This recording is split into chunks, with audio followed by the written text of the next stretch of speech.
Today we're going to discuss the importance of hamstring flexibility and how it affects not only how we stand, how we walk, but more importantly, our back. Rarely do I meet someone with tight hamstrings that does not have a back issue, unless that person was in a contact type of accident. So hamstring flexibility, where are our hamstrings? Hamstrings are located in the back of our legs, primarily right in this section.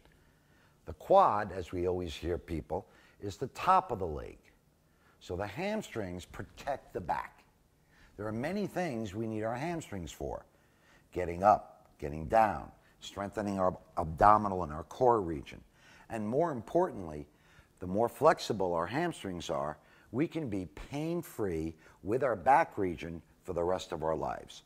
So what I want to do today is simply demonstrate what are some ways that we can effectively stretch our hamstrings and safely that you could do anywhere, in bed, on a chair, at home. So let's go, gang. Let's go show everyone what to do. Okay, the best place to stretch your hamstrings if you have a really bad back or you're very tight is probably right in your bed. Or if you can get down on the ground comfortably, this is what you want to do. First phase is put your legs apart where you're comfortable. Make sure that you can try to get your legs a little bit straighter, because when those knees are hinged, you're not going to put enough pressure and stress on the hamstrings to increase your flexibility. So the other thing is that you might want to wear a pair of socks so that you can grab your socks for those people that are not flexible enough to grab their toes and beyond. So if you're grabbing your socks, that's going to aid you in allowing you to bend from the waist with your back straight, grab your socks, and just bend slowly without bouncing. This is bad. Holding it is good. And holding the stretch is called a static stretch.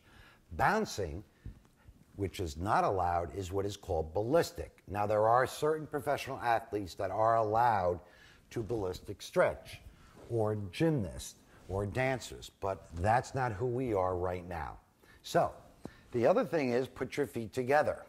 Slowly reach towards your toes. Don't try to touch your toes and think that you gotta touch your toes in order for the stretch to be effective, and then by doing so, your knees hinge because it has to protect your back, because going too far is gonna stress your back. You wanna hold it. That has the same effect on your hamstrings, tight hamstrings, as this does for me, because I'm capable of stretching my hamstrings more because I've been doing it my whole life. So if you feel the stretch there, that's just as good as someone stretching here. Again, don't hinge the knees, keep the legs straight, and if you need an aid, grab your socks or a towel that you can hold on either foot or both feet together. Bend from the waist, lean forward.